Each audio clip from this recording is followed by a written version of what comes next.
நாட்களில் ஒவ்வொரு ஊரிலும் தனித்துவமிக்க பலகாரங்கள் புகழ்பெற்றிருக்கும். நீலகிரி மாவட்டத்தை பொறுத்தவரை அங்கு மட்டுமே விளையும் பழ வகைகள் பேர் போனவை. அழிவின் விளிம்பில் உள்ள இந்த பழ வகைகளை மீட்டெடுப்பது எப்படி என்று பார்க்கலாம்.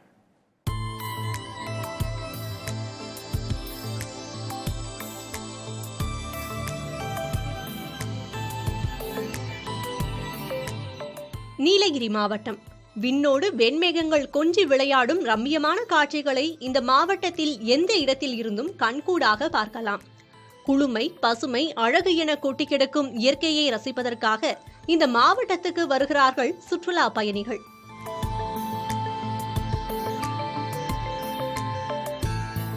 சுற்றி பார்த்து சிலிர்க்கும் அவர்கள் அடுத்ததாக ருசிப்பது நீலகிரி மாவட்டத்தில் மட்டுமே விளையும் பழ வகைகளை.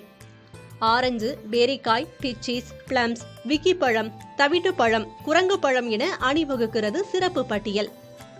ரசாயன உரங்கள் இன்றி முழுக்க முழுக்க இயற்கை விவசாய முறையில் விளைவிக்கப்படுகின்றன இந்த பழ வகைகள். இவை மருத்துவ குணங்கள் கொண்டவை என்பதே சிறப்பு. இவையெல்லாம் தற்போது அழிவின் விளிம்பில் இருப்பதாக வேதனையுடன் கூறுகிறார்கள் நீலகிரி மக்கள். 100 டன்னுக்கும் மேல் விளைச்சல் கண்ட பழ வகைகள் இப்போது 10 டன் கிடைப்பதே அரிதாக இருப்பதாக கூறுகிறார்கள். நீலகிரியிலிருந்து கிட்டத்தட்ட ஒரு 100% லோடு போயிட்டு இருந்த இன்னைக்கு ஒரு 10% பேரிக்காய் கூட கிடையாது. அதுக்கு என்னன்னாக்கா அது மேக்சிமம் ஒரு அழிவு பாதையில போன பேரிக்காயை இனியும் நம்ம உற்பத்தி பண்றதுன்றது பெரிய சிரமம் ஆயிருச்சு. பேரிக்காய், ஆரஞ்சு பழம் சுத்தமாவே நீலகிரியில கிடையாது. இப்போ நீலகிரியில விளையிற பழங்கள் மட்டும்தான் நமக்கு ஆர்கானிக். மற்ற பழங்கள் எல்லாமே ஆர்கானிக் சொல்ல முடியாது. அதெல்லாம் மேக்சிமம் வரது ஆப்பிள்ஸ் ஆகட்டும், கிரேப்ஸ் ஆகட்டும், எல்லாமே பாத்தீங்கன்னா கெமிக்கல் ஆட்ல தான் வந்துட்டு இருக்கு. சொகுசு விடுதிகள் உள்ளிட்ட கட்டடங்கள் அடுத்தடுத்து கட்டப்பட்டு பழ தோட்டங்களின் பரப்பளவு குறைந்ததும் யானைகள், காட்டெருமைகள், கரடிகள், குரங்குகள் உள்ளிட்ட வன விலங்குகளின் தொல்லையுமே பழ உற்பத்தி குறைந்ததற்கு காரணம் என அவர்கள் கூறுகின்றனர். இந்த நிலையை மாற்ற தேயிலை, காஃபி தோட்டங்களில் ஊடுபயிராக பழ மரங்களை நட்டு வளர்க்கலாம் என்பது நீலகிரி மக்களின் யோசனை. இயற்கை விவசாய குழு அப்படின்ட்டு நீலகிரியில இருக்கிறோம்.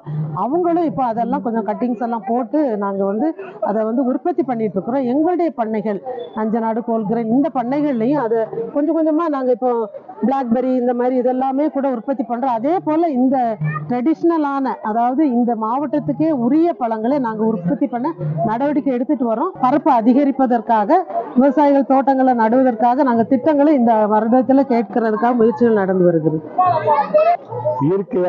இயற்கையோடு இணைந்து விளையக்கூடிய பழங்களை நீலகிரி மாவட்டத்தில் தொடர்ந்து விளைவிக்கக்கூடிய நடவடிக்கையில் ஈடுபடுவோம் என்று தோட்டக்கலை இணை இயக்குநர் தெரிவித்துள்ளார்.